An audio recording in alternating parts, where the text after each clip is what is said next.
तो तुर्की और अजरबैजान के पाकिस्तान समर्थन को लेकर देश भर में व्यापारी अब सख्त रुख अपना रहे हैं। वहीं कैट और उत्तर प्रदेश आदर्श व्यापार मंडल ने इन दोनों देशों की यात्राओं और व्यापार का बहिष्कार करने का ऐलान कर दिया है। बता दें कि कैट 16 मई को दिल्ली में व्यापारी नेताओं के राष्ट्रीय सम्मेलन में इस पर अंतिम फैसला लेगा।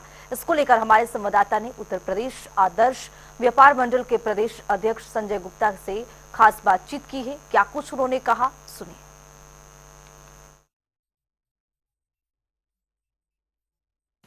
कैट और आदर्श व्यापार मंडल ने तुर्की और अजरबैजान की यात्रा करने को लेकर के लोगों से आह्वान किया है कि वो इन देशों की यात्रा ना करें। ऐसा उन्होंने आह्वान किया है और साथ साथ ये भी कहा है कि इनके साथ व्यापार भी बंद किया जाएगा।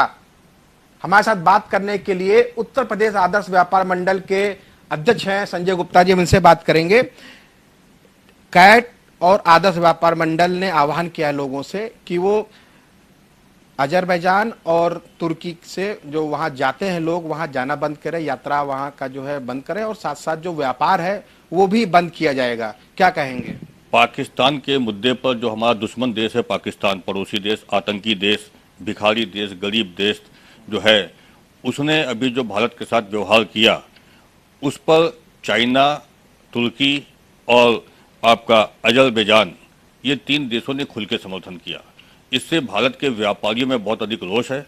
हम लोग चाहते हैं कि इन तीनों के साथ किसी भी प्रकार का कोई व्यापारिक संबंध न रखा जाए।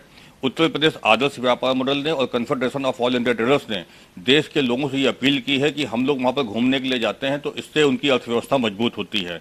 2.5 लाख से अधिक लोग प्रति वर्ष वहाँ पर घूमने के लिए जाते हैं, तो यदि हमने वहाँ जाना बंद कर दिया तो उनकी अर्थव्यवस्था पर विपरीत प्रभाव पड़ेगा। उनका होटल व्यवसाय, उनका रेस्टोरेंट व्यवसाय, उनका टूरिज्म, सब पे विपरीत प्रभाव पड़ेगा।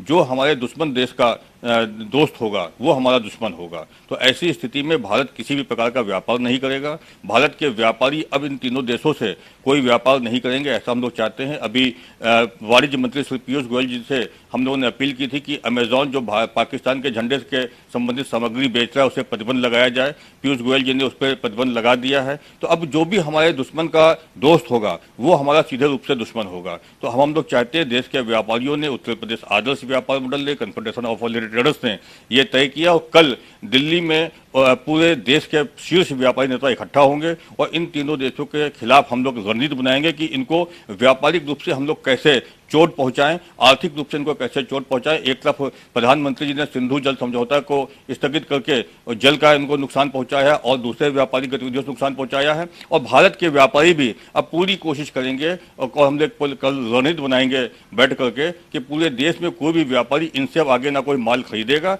ना इनको कोई माल बेचेगा, क्योंकि ये हमारे दुश्मन के दोस्त हैं, तो लिहाजा स्वाभाविक रूप से हमारे दुश्मन हैं।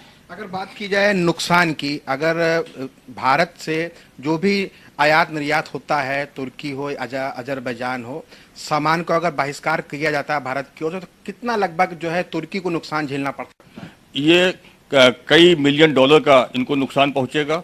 उसका एग्जैक्ट आंकड़ा तो कोई नहीं है, लेकिन हम चूंकि ये मान के चल रहे हैं कि दुश्मन का दोस्त दुश्मन है, तो हम जो भी नुकसान पहुंचा सकेंगे, सेना अपने तरीके से काम करेगी, व्यापारी अपने तरीके से काम करेंगे, देश की सरकार अपने तरीके से काम करेगी।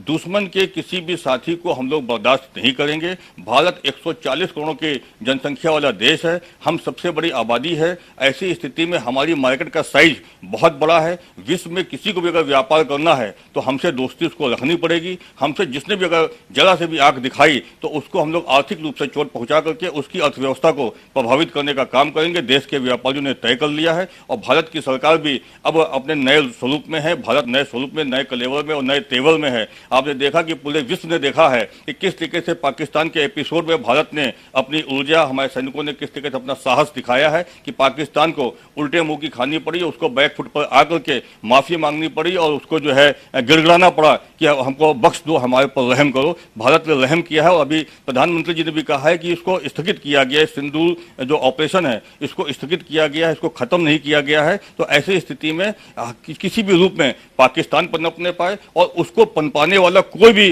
देश होगा तो उसके हम लोग विरोध में खड़े हैं। भारत की जनता उसके विरोध में खड़ी है, भारत के व्यापारी उसके विरोध में खड़े हैं।